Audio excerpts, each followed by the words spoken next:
Speciality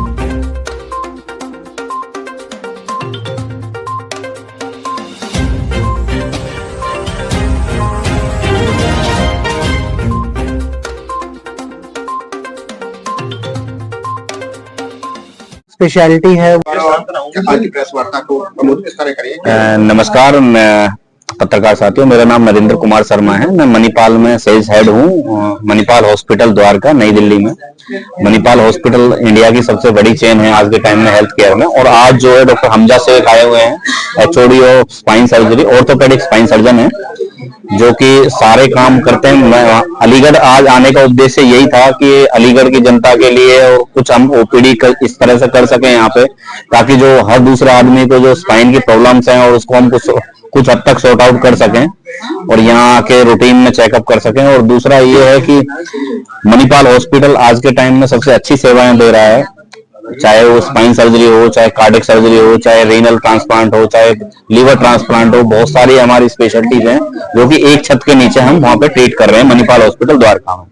तो आप लोगों के माध्यम से हम यही कहना चाहते हैं कि जो भी लोग जिनको प्रॉब्लम्स हैं, कुछ भी किसी तरह का है, तो आप हमसे भी संपर्क कर सकते हैं और सर से भी संपर्क डायरेक्ट कर सकते हैं, ताकि कुछ हद तक हम उसको सॉर्ट आउट कर सकें। धन्यवाद। बाकी कुछ अपने बारे में और अपने जो प्रोसीजर स्पाइन सर्जरी हम करते हैं उसके बारे में सर बता सकें, तो over to you doctor Hamza. Thank you. नमस्कार। अकील कुरैशी, वरिष्ठ पत्रकार अकरम कुरैशी, चांद, नईम साबरी, जिला इवेंट अध्यक्ष, अधिवक्ता संघ प्रदेश मंत्री शकील कुरैशी, नौशाद, वरिष्ठ पत्रकार कासिम चौधरी, नगर उपाध्यक्ष मोहम्मद राजा, उपाध्यक्ष वसीम राजा, दानिश सहित संगठन के अनेक पदाधिकारी एवं सदस्य उपस्थित रहे। बैठक का उद्देश्य संगठन को मजबूत बनाना एवं पत्रकार हितों के लिए एकजुट होकर कार्य करने का संकल्प लेना रहा। दिल्ली तो यूं ही बदनाम है, जाम का कोहराम तो हर शहर आम है। दोबारा रिपीट कर दीजिए। दिल्ली तो यूं ही बदनाम है, जाम का कोहराम तो हर शहर आम है। 20 मिनट लगे सिर्फ 5 किलोमीटर की दूरी को तय करने में अलीगढ़ में। तो हर जगह ही जाम की परेशानी है, और जाम भी अपने में एक कारण होता है आजकल बैक पेन का, नहीं तो नेक पेन का। क्यों उसमें भी लोग चलते हैं और एक तरह का स्ट्रेस होता है। तो स्ट्रेस होना और जिसकी वजह से बैक पेन या नेक पेन होना बहुत आम होता जा रहा है। तो बैक पेन आजकल आप ये मानिए हर 5 में से 1 बंदे को तो है। तो उसका जो कारण क्यों हो रहा है, पहले तो इसको बोला जाता था मोस्टली कि ये एक तरह का एजिंग की प्रॉब्लम है, लेकिन आजकल ये यंग पेशेंट्स में भी, मतलब यंग बंदों में भी हो रही है। उसका कारण क्या है? उसका कारण यही है कि हमारी जो अधिकतर लाइफस्टाइल वो हो गई है, सेडेंट्री लाइफस्टाइल हो गई है। सेडेंट्री लाइफस्टाइल मतलब कि हम ज्यादातर बैठे ही हुए हैं, ज्यादा हम चलते नहीं है। एक टाइम था कि हम ज्यादातर चलते थे, कुछ नहीं तो साइकिल चलाते थे, बट हमारी हर चीज अब सेडेंट्री होती जा रही है। ठीक है, एक चीज मैं हमेशा अपने पेशेंट्स को समझाता हूँ कि वो चलने के लिए, बट आप कह लीजिए टेक्नोलॉजी एडवांसमेंट के होते होते हमारे पास साइकिल, स्कूटर, फिर कार, ये सब होते गए, तो हमारा जो खुद का एक्टिविटी है वो कम होती गई है। तो एक एक्टिविटी कम होना अपने में एक बहुत इम्पोर्टेंट कॉज है इस बैक पेन का बढ़ना। दूसरा, हमेशा मैं कहता हूँ स्ट्रेस। आजकल आप देखेंगे कि बहुत सारे नेक पेन बहुत होता है, तो उसका कारण स्ट्रेस है। दैट्स वाई मैं कह रहा हूँ कि ट्रैवलिंग भी अपने में एक स्ट्रेस है। जिन पेशेंट्स को या किसी जिन को जो लॉन्ग ट्रैवल करना होता है उसमें भी ये पेन होता है। बट ये चीजें क्या हम इसको बीमारी मान लें या फिर इसको हम प्रिवेंट कर सकते हैं? तो मैं ये कहना चाहूँगा अधिकतर जो बैक पेन या नेक पेन है वो प्रिवेंट हो सकता है, उसकी रोकथाम हो सकती है। उसका तरीका सिर्फ यही है कि हमें ज्यादा से ज्यादा एक्सरसाइज पर ध्यान देना है।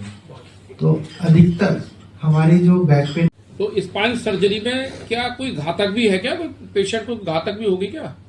घातक आप कहना चाह रहे हैं कि पेशेंट की जान को खतरा हो? जी देखिए, बहुत कम केसेस होते हैं हमारी जो स्पाइन सर्जरी जिसमें डायरेक्ट ऐसा सर्जिकली हम करें और पेशेंट एक्सपायर हो जाए। मोस्टली ज़्यादा से ज़्यादा ये होता है कि जिसमें डिफॉर्मिटी हो गई या फिर पेशेंट को अलग से ही मल्टीपल कोमॉर्बिडिटीज होती हैं, जैसे कि कोई इसको हार्ट की वैसी प्रॉब्लम थी, अलग से बहुत सारी चीज़ें, एज ज़्यादा है और उसको जो प्रॉब्लम हुई उसमें सर्जरी में भी लंबा टाइम लगना है। उस केसेस में जैसे इनडायरेक्टली सर्जरी का खतरा हो सकता है, डायरेक्ट स्पाइन सर्जरी से नहीं है।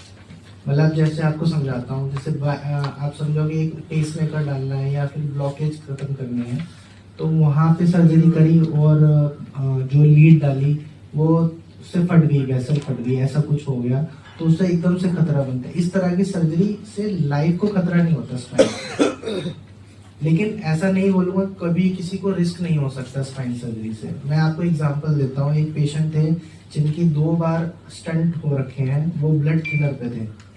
अब वो हमारे पास आए कि उनका एकदम से बड़ी सी डिस्क निकली और उनके पूरा पैर को पैरालिसिस करने लग रहा है, पेशाब का कंट्रोल भी जा रहा है। ये हमारे लिए इसको बोलते हैं कॉर्डा इक्वाइना सिंड्रोम, इसको हमें अर्जेंट करना पड़ेगा। अब देखिए पेशेंट ब्लड थिनर पे है, यानी उसका खून पतला है। अभी हमें आइडियली तो 5-7 दिन रुकना चाहिए, ठीक है। अगर हम रुके तो उसके पैर चले गए, पैरालिसिस हो गया। अब हमें इसमें ट्रेड ऑफ करना पड़ता है कि भाई इसमें जरूरी है कि पेशेंट के पैर बचाने हैं, पेशाब का कंट्रोल बचाना है, तो हमें सर्जरी हायर रिस्क पे करनी पड़ेगी, ठीक है। अब हमने सर्जरी करी तो सर्जरी में क्या रिस्क होगा, हम सर्जरी करेंगे ब्लीड होगा। अगर ये ब्लीड जो हो रहा है हमने जल्दी कर लिया, सब कर लिया, एनेस्थेटिस्ट की टीम है वो पूरी टाइमली रिप्लेस कर रही है, तो पेशेंट सेव हो जाता है, हमारे पास क्रिटिकल केयर भी अच्छा है। लेकिन इसमें रिस्क रहता है कि ड्यू टू ब्लड लॉस या ड्यू टू मल्टीपल ट्रांसफ्यूजन उसके कॉम्प्लिकेशन से रिस्क रह सकता है। डायरेक्ट स्पाइन सर्जरी से ना के बराबर है आज की डेट में। डॉक्टर साहब कभी कभी ये है कि हमारे यहाँ बहुत सारे साथी बैठे हैं, पत्रकार बंधु बैठे हैं जी, कुछ उम्रदार भी है, कुछ युवा भी है जी कभी कभी झंझनाहट अचानक बैठे बैठे पैरों में हो जाती है, खड़ा नहीं हो पाता व्यक्ति, क्या कारण रहता है? जी, बैठे बैठे अगर झंझनाहट हो रही है, पहले तो हमें देखना है कि बाकी में ये जो हमें ऐसा लगता है, जैसे आपने इसको स्पेसिफिकली पूछा है, क्या ये डिस्क की प्रॉब्लम है या कई बार लेटे लेटे भी नस दब जाती है, उसे बोलते हैं जैसे हम नॉर्मली सो गया है, तो ऐसे झंझनाहट ठीक भी हो जाती है। बहुत एक जगह पे आप बैठे हुए टेढ़े बैठे हुए हैं, यहाँ पे शैटिका नर्व निकलती है, अगर सिर्फ ये इसको बैठ के ही सुन हो गया है, थोड़ी देर में आपको पैर हिलाए ठीक हो गया, तो मोस्टली आपकी पोजीशनल प्रॉब्लम की वजह से है। लेकिन आप खड़े हैं और चल रहे हैं, चलते चलते आपको पैर में झंझनाहट बढ़ जाती है, इसमें हमें फिर स्पाइन को इवेल्युएट करना पड़ेगा कि भाई डिस्क प्रॉब्लम तो नहीं हो रही है, ठीक है। कि आप तो स्पाइन सर्जरी में क्या it's a long history of medical education and medical hospitals. तो आज की डेट में इनका विजन है कि हमें इंडिया का सबसे बड़ा हॉस्पिटल चेन होना है, उसका उन्हें करके भी दिखाया। आज की डेट में it is the number 1 hospital in the number of beds. And सिर्फ बेड्स की बात भी नहीं है, जो विजन है हमारा ethical practice and give best care to the patients, वो हमारा मोटो रहता है। Thank you. पेशेंट को घातक भी होगी क्या? घातक आप कहना चाह रहे हैं कि पेशेंट की जान को खतरा हो? जी, देखिए बहुत कम केसेस होते हैं हमारी जो स्पाइन सर्जरी जिसमें डायरेक्ट ऐसा सर्जिकली हम करें और पेशेंट एक्सपायर हो जाए। मोस्टली ज़्यादा से ज़्यादा ये होता है कि जिसमें डिफॉर्मिटी हो गई या फिर पेशेंट को अलग से ही मल्टीपल कोमॉर्बिडिटीज होती हैं, जैसे कि कोई इसको हार्ट की वैसी प्रॉब्लम थी, अलग से बहुत सारी चीज़ें, एज ज़्यादा है और वो जो प्रॉब्लम हुई उसमें सर्जरी में भी लंबा टाइम लगना है। उस केसेस में जैसे इनडायरेक्टली सर्जरी का खतरा हो सकता है, डायरेक्ट स्पाइन सर्जरी से नहीं है। मतलब जैसे आपको समझाता हूँ, जैसे आप समझोगे एक पेसमेकर डालना है या फिर ब्लॉकेज खत्म करनी है, तो वहाँ पे सर्जरी करी और जो लीड डाली वो उससे फट गई, वेसल फट गई, ऐसा कुछ हो गया तो उससे एकदम से खतरा बनता है। इस तरह की सर्जरी से लाइफ को खतरा नहीं होता स्पाइन, लेकिन ऐसा नहीं बोलूँगा कभी किसी को रिस्क नहीं हो सकता स्पाइन सर्जरी से। मैं आपको एग्जांपल देता हूँ, एक पेशेंट थे जिनकी 2 बार स्टंट हो रखे हैं, वो ब्लड थिनर पे थे।